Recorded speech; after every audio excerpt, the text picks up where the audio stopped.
Hey there, focused learners, and welcome to this explainer. Today, we are taking a true masterclass approach to gastrointestinal pathophysiology. We're going to completely zero in on those high-yield NCLEX priorities and, those super sneaky test traps that constantly trip up even the best nursing students. We're going to break down complex body systems, build some really unshakable visual memory anchors, and most importantly, we're going to train your brain to think exactly like a seasoned, on-the-floor nurse. So grab your notes because we have a ton of great ground to cover. Section 1. The chest pain trap. Okay, let's dive right into this with a dramatic clinical scenario. This is an absolute classic, not just on nursing boards, but literally every day in real-world emergency departments. So, meet Mrs. Miller. She's a 47-year-old woman who comes rushing into your triage bay. Her chief complaint? Severe crushing mid-sternal chest pain.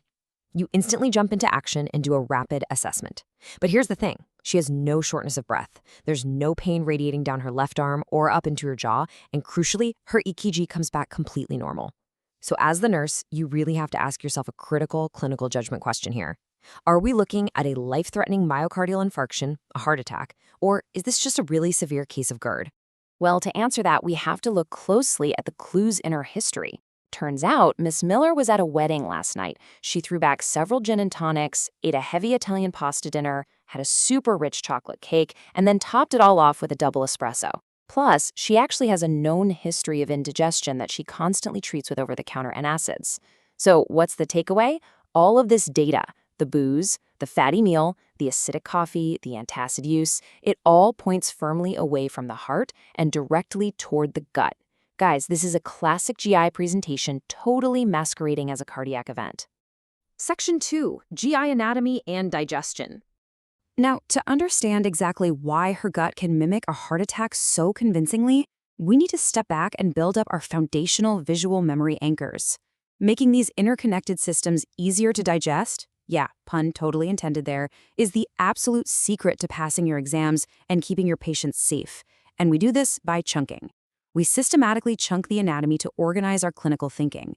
You've got the upper GI tract, which is your mouth, esophagus, and stomach.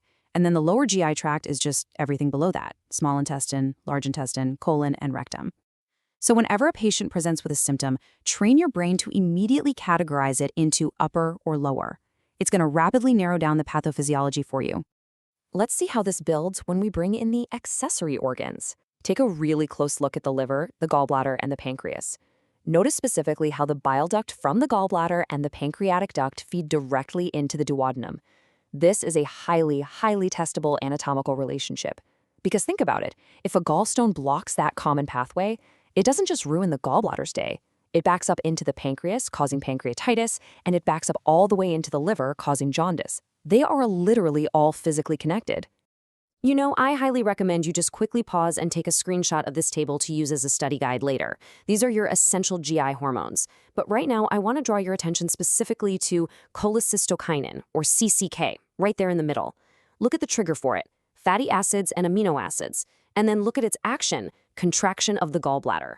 So when a patient eats a huge high-fat meal, like Miss Miller's heavy Italian dinner, CCK is naturally released, forcing the gallbladder to squeeze out bile. Keep that specific physiological mechanism locked in your head because it is going to be incredibly important in just a few minutes.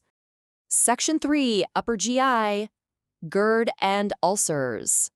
All right, let's transition into the exact mechanism that was causing Ms. Miller's intense, heart attack-like pain. This is an amazing visual for pattern recognition with GERD. See the healthy esophagus? That lower esophageal sphincter is like a tightly closed door, keeping all those harsh stomach contents exactly where they belong. But in GERD, well, that sphincter just relaxes when it absolutely shouldn't. It hangs wide open, and that allows incredibly corrosive stomach acid to wash right back up into the esophagus. Because the esophagus doesn't have that thick protective mucus lining like the stomach does, the acid literally physically erodes the tissue. And that erosion causes a severe mid-sternal burning that feels exactly like cardiac chest pain.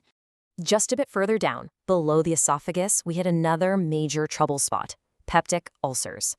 Notice the contrast in the locations here. You can have stomach ulcers, or you can have duodenal ulcers, which are just past the pyloric sphincter. Now listen up, because the NCLEX absolutely loves to test the etiology on this. The main culprits, eroding that protective mucosal lining and causing these painful open sores, it's not just high stress or eating too much spicy food. The real medical culprits are H. pylori bacterial infections and chronic, long-term use of NSAIDs, like ibuprofen. So, how do we usually treat all this dangerous excess acid? We use medications called proton pump inhibitors, or PPIs. But wait, there is a massive test trap right here regarding adverse effects. Let me give you a quick memory trick. Normal stomach acid actually helps your body break down and absorb vital nutrients. So if you aggressively inhibit that acid, you inhibit absorption. Simple as that. Long-term use of PPIs can lead to dangerous drops in calcium and magnesium, which puts your patient at a high risk for osteoporosis, fractures, and vitamin B12 deficiency. Just remember, less acid means weaker bones and funky electrolytes. Section 4, lower GI and accessory organs. Let's shift our focus downward a bit and identify where inflammation can just completely block normal digestion. Take a look at this microscopic view of celiac disease. Normally, a healthy small intestine lining has these beautiful little finger-like projections called villi. They create a massive brush border that absolutely maximizes the surface area for absorbing nutrients into the bloodstream. But look what happens with celiac disease. In these patients, exposure to gluten triggers an autoimmune response that completely flattens out that healthy brush border. And a flat border means basically zero surface area, which means severely limited absorption. This is what leads to profound malnutrition, severe bloating, and chronic diarrhea. Moving over to the gallbladder now, let's look at cholecystitis. Trace the path of those little gray gallstones. Remember our hormone CCK from earlier? When a patient eats fatty food, CCK tells the gallbladder to vigorously contract. But if that gallbladder is packed full of stones, blocking that narrow cystic duct, that contraction is basically pushing against a brick wall, and it causes intense, acute inflammation. Clinically, how does this look? It presents as severe right upper quadrant pain, which often radiates right up to the right shoulder, and it happens precisely after a heavy fatty meal. Section 5, nursing priorities and safety. Okay, now that we've mapped out the pathophysiology, we really must pivot to clinical judgment. Because in every single patient scenario, you've got to repeatedly ask yourself the golden NCLEX question: what would the nurse do first? Well, start by ensuring you don't mix up your symptom presentations. Upper GI discomfort typically presents as chest and epigastric burning, nausea, vomiting, or getting full really fast, so think stomach, esophagus, and gallbladder. Lower GI discomfort is totally distinct. It's characterized by lower abdominal bloating, cramping, and really dramatic changes in bowel habits like diarrhea or constipation, which is exactly what we see in inflammatory bowel diseases. Keep these distinct in your mind so you don't misinterpret symptoms on an exam or worse in the clinic. When it comes to priority interventions for acute GI inflammation, we're talking severe cholecystitis or a raging peptic ulcer. These right here are your absolute non-negotiables. Number 1, maintain NPO status. Nothing by mouth. You absolutely must rest the inflamed organ. If they eat anything, they secrete enzymes and acids, and that makes the inflammation substantially worse. Number 2, because they are NPO and probably vomiting, IV rehydration and electrolyte correction are absolutely critical. And number 3, which is a huge safety point, keep the environment completely clutter-free. These patients are dehydrated, which causes orthostatic hypotension, plus they're in a ton of pain and often on heavy meds. This makes them a major, major fall risk. And as we know, patient safety is always your top priority. Section 6, rapid fire NCLEX recap. All right, we've covered a massive amount of crucial ground today, so it is time to inject some high energy into a rapid fire recap. Here is your first scenario. A patient presents to the clinic complaining of black, tarry stools, and you note in their chart they have a long history of daily NSAID use for chronic joint pain. Based on everything we just reviewed, what does this specific clinical presentation indicate? Go ahead, pause and think about it for a second. Well, if you said an upper GI bleed from gastritis or a peptic ulcer, you are absolutely correct. Remember that chronic NSAID use damages the protective stomach mucosa, leading directly to inflammation and open sores. And when those sores bleed into the stomach, that blood is digested as it moves all the way down the GI tract, turning dark, black, and tarry by the very time it exits. Awesome. Let's do another rapid-fire question focusing purely on patient safety and priority action. A patient is admitted with intense right upper quadrant pain following a big fast food meal, and they're diagnosed with acute cholecystitis. What is your absolute primary nursing intervention here? You nailed it.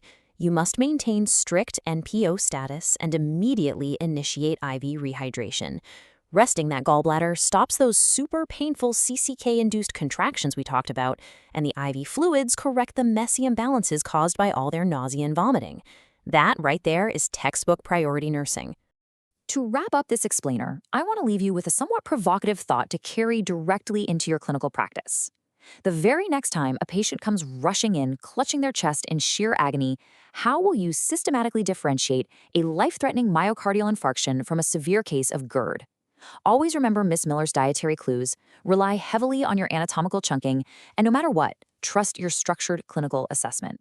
Keep studying smart, focused learners, and I will catch you in the next explainer.